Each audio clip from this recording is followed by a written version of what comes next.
भरधाव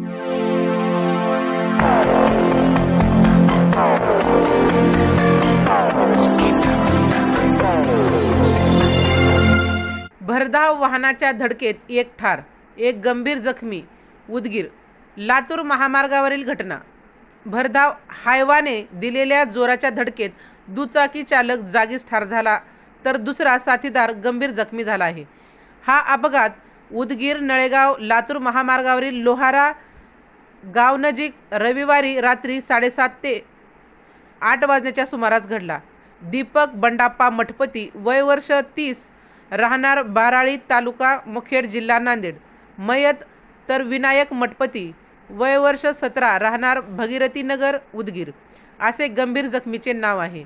जखमींच्या नातेवाईकांना सांगितले, मयत दीपक मठपती आणि विनायक मठपती हे दोघेही रविवारी रात्री दुचाकीवरून MH24 BE 7984 लातूरकडे जात होते. दरम्यान रात्री 7:30 ते 8 वाजण्याच्या सुमारास लोहारा गावनजीक समोरून येणारा भरधाव हायवा अवजड वाहनाने MH44T 1414 त्यांच्या दुचाकीला समोरून जोराची धडक दिली. या अपघातात दुचाकी चालक दीपक मठपती याच्या डोक्याला गंभीर मार लागल्याने त्याचा जागीच मृत्यू झाला. विनायक मठपती याच्या पायाला गंभीर दुखापत झाली आहे.